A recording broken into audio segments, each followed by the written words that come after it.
Salve, salve, meu povo! Estamos aí para mais uma super dica de geografia, a dica 3 hoje. E nessa dica a gente vai tratar alguns exercícios sobre clima. Esse assunto bastante importante na hora de você fazer a sua prova de geografia. Primeira questão. O cartograma assinala as áreas de ação das massas de ar que influenciam o clima do território brasileiro. Elas são indicadas pelos números 1, 2, 3, 4, referem-se respectivamente às massas de ar. Senhores, é uma questão que ele fala, que ele nos dá um mapa de massa de ar e pede para identificar o nome das massas de ar que ali estão. Uma questão relativamente fácil, certo? Relativamente fácil. Um pequeno detalhe aí que o aluno tem que acabar atentando para ele não deixar passar despercebido. Senhores, esse mapa que está aqui para fazer uma análise é o mapa da América do Sul. Mas, professor, por que o senhor está me dizendo isso? Eu estou te dizendo isso porque se tu for pensar que a massa polar que a gente estuda, que ela adentra pelo sul do Brasil, o cara vai pensar, pô, então ela teria que adentrar por aqui. Não, senhores, esse é o mapa da América do Sul. Então, aqui está a nossa massa polar. Então, o feeling da questão começa a partir do momento de você saber qual é o mapa que está ali. Por isso que eu digo, se eu vou estudar 1 hora de geografia, 50 minutos eu leio, 10 minutos eu trabalho em cima de um mapa. Você precisa ter essa visualização na hora de você fazer a sua prova. Vamos lá então, ele quer que a gente analise todas as massas de ar. Vamos esquecer as alternativas e vamos partir. Primeiro, a questão, a massa número 1. Que massa é essa aqui? Bom, se eu sei que ela está próxima ali do Equador, essa massa é a massa equatorial. Bom, resolvemos 50% do problema. Professor, como é que eu vou saber se ela é continental ou se ela é atlântica? Meu querido, é só você analisar o seguinte. Se ela está dentro do continente, ela vai ser a continental. Se ela está vindo do Oceano Atlântico, sofrendo a influência dos ventos alísios, ela vai ser uma massa atlântica. Certo? Ela vai ser... Então, o que acontece? Essa aqui, ela é equatorial continental ou ela é equatorial atlântica? Ela é equatorial atlântica, é continental. Por quê? Porque ela está dentro do continente. Então, a número 1 é equatorial continental. Se a 2, a gente já analisou. Ela é uma massa equatorial atlântica. Por quê? Porque ela está vindo, ela está sendo trazida para o território através dos ventos alísios. Certo? E a número 3? Bom, a número 3 a gente já viu que ela está na parte mais central do Brasil. Aqui a gente tem a altura do quê? Do litoral de São Paulo e Rio de Janeiro. A gente vê que ela adentra para o território. Bem, essa massa ela está sendo formada no oceano. Então eu já sei que essa massa é de nome Atlântica, o sobrenome dela. E qual que é o clima que a gente tem na parte central do Brasil? Tropical. Então a nossa massa número 3 se chama tropical atlântica. E a última? A última é aquela que tem influência no sul do Brasil, que é a massa polar atlântica. A massa que vem aqui do extremo sul, do continente antártico, é aquela que causa chuva, causa um período inverno chuvoso, que causa friagem, causa queda de neve, causa geada no sul. Essa é a nossa número 4. Então aí a nossa alternativa era a letra E. Vejam, senhores, aqui a gente tem todo o movimento das massas. Professor, o que significa mais ou menos esses movimentos? É quando elas adentram no território brasileiro. Se a gente for ver, quando essa massa aqui, número 4, ela sobe ao longo do litoral e ela se encontra com a massa número 3, o que eu vou ter? Eu vou ter as chamadas chuvas frontais, que são aquelas chuvas que se dão no litoral brasileiro, principalmente sudeste e nordeste brasileiro, que é encontro de uma massa de ar quente com uma massa de ar frio, chuvas frontais. Bom, professor, e essa massa de ar que vem para a parte central do Brasil, essa massa, ela acaba trazendo uma grande evaporação que a gente tem lá na floresta amazônica. Isso faz com que traga grande umidade para a região central do Brasil, para a região sudeste, causando aquelas chuvas torrenciais que a gente vê ali, principalmente no mês de janeiro em São Paulo. Eu tenho que lembrar que hoje está sendo chamado isso aqui dos chamados rios voadores. O que são esses rios voadores? São os deslocamentos das massas de ar que trazem essa grande umidade que a gente tem na região norte em função da floresta amazônica para causar chuva aqui na região sudeste. Então essas setas aqui acabam formando os chamados rios voadores, certo? Um detalhe importante para a gente lembrar. Veja, ele não trabalha essa massa de ar que a gente tem aqui. A massa tropical continental some. Professor, por que ela some? Ela some porque aqui a gente está falando que período é esse aqui? Aqui a gente está falando de um período de inverno. Como é que o senhor sabe que é um período de inverno? Eu sei porque a massa polar ela consegue chegar até lá na região norte, no sul do Amazonas e no Acre, causando um fenômeno chamado de friagem. Então isso aqui é inverno. E a gente sabe que a massa tropical continental, aquela que tem sua origem ali na depressão do Chaco, ela acaba perdendo sua força no inverno, ela acaba sendo engolida pela essa massa polar, certo? Então esse mapa aí, essas massas, movimentos de massas que a gente tem aí, a estação que a gente está falando, estamos falando do quê? Da estação do inverno. Atente para esse detalhe. Então, numa pequena questão, bastante informação.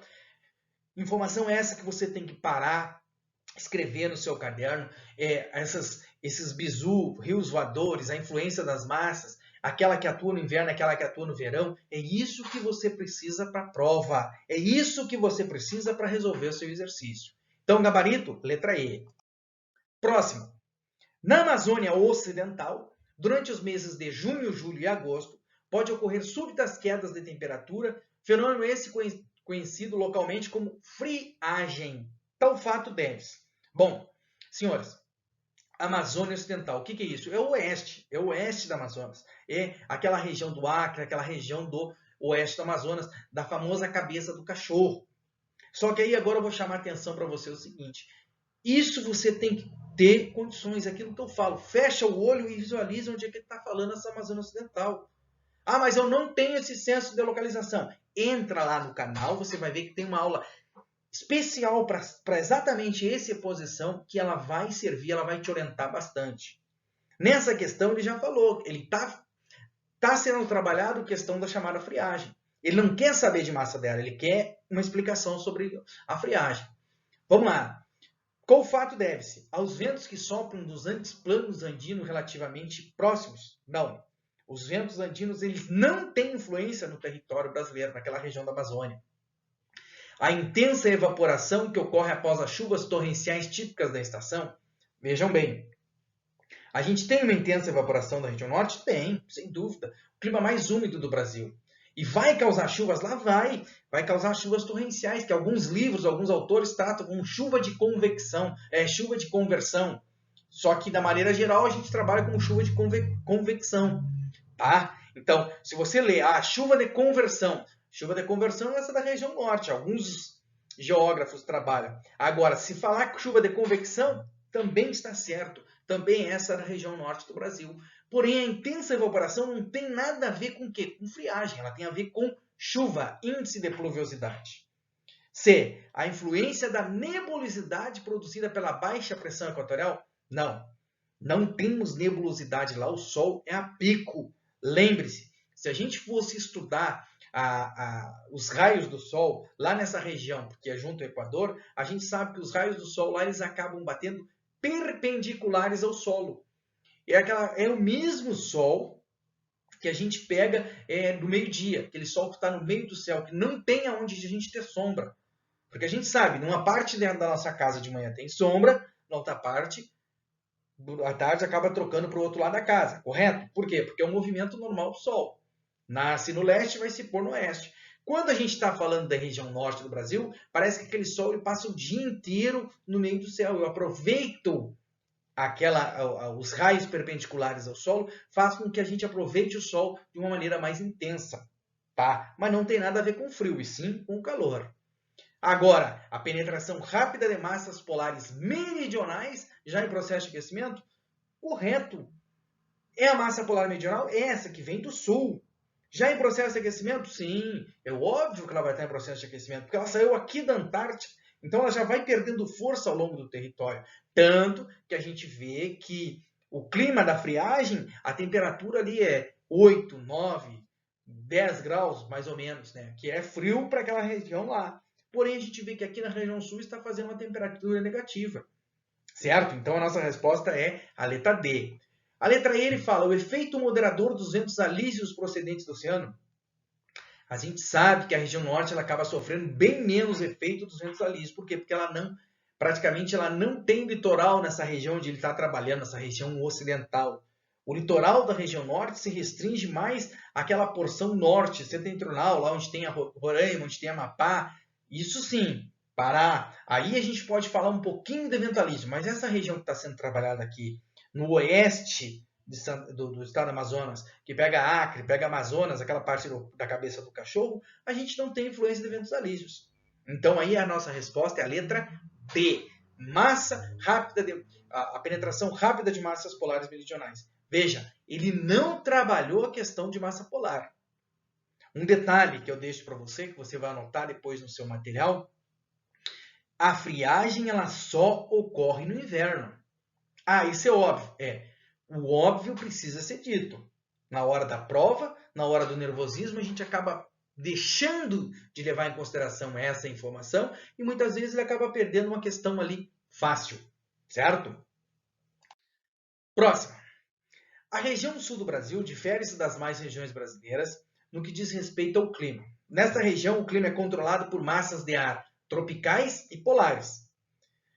E nas demais regiões do país, os climas são controlados por massas equatoriais e tropicais. Aí o aluno mais desavisado vai dizer, professor, mas onde é que eu tenho massa tropical na região sul? Senhores, o norte do Paraná ele se encontra acima da linha do Trópico de Capricórnio. Então lá a gente tem massa tropical. Está em dúvida nisso aí? Tem uma aula no canal que trabalha exatamente sobre essa questão de latitude e longitude, onde a gente vai trabalhar os trópicos. Os trópicos são muito importantes para o clima. A questão da latitude é muito importante para o clima. Certo? Então vamos lá. Analise as proposições sobre o clima da região sul do Brasil. Primeiro, predomina a massa tropical atlântica que provoca chuvas abundantes, principalmente no verão. Certo ou errado? Errado. Não predomina a massa tropical atlântica, predomina a massa polar atlântica. E aí eu digo uma coisa para vocês. Predomina. Bom, predomina é uma coisa. Quando ele fala em predomina, é aquela que tem maior parte. Tá? Quando ele fala que só existe massa polar atlântica na região sul, certo ou errado?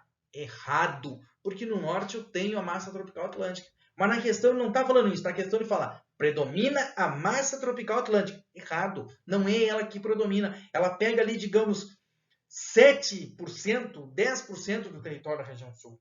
A massa que predomina na região sul é a polar atlântica. Primeiro está errado. 2. No inverno é frequente a penetração da frente polar, que dá origem a chuvas frontais devido ao encontro de massa quente com a fria, ocorrendo a condensação do vapor da água atmosférica. Senhores, está errado também.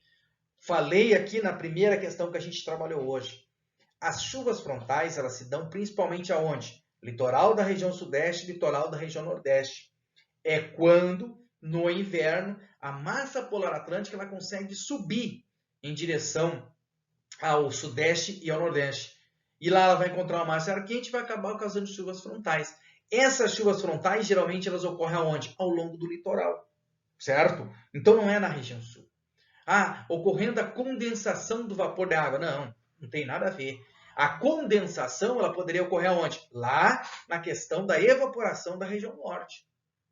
Professor, eu não lembro que era condensação lá na aula de química que eu fiz lá no primeiro grau, no primeiro ano do segundo grau. A condensação é quando você pega aquele exemplo assim, ó, que eu tenho desde menino. Tá fervendo uma água na panela, tu vai fervendo, vai se acumulando aquelas gotículas na tampa da panela. Vai chegar um momento que o que vai acontecer? Tem muita água na tampa da panela, ela vai cair. Isso é uma condensação. Então, na região norte, a gente tem uma grande evaporação da água. Aquilo ali vai carregando a nuvem, carregando. Chega no final do dia, chove. Então, isso é condensação. Lembra esse exemplo para a prova que você nunca mais vai ter dúvida disso daí. Próximo.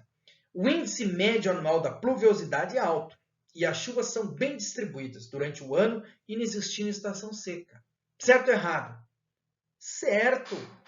O índice anual de pluviosidade é alto. A gente tem um índice de chuvas alto e elas são bem distribuídas. É uma região com as chuvas bem distribuídas, certo? Inexistindo uma estação seca. Aí o cara vai me dizer assim, mas durante o período da Laninha, durante o período do El Niño. Senhores, aqui a gente está falando de condições normais. a famosa CNTP, né? Condições normais de temperatura e pressão.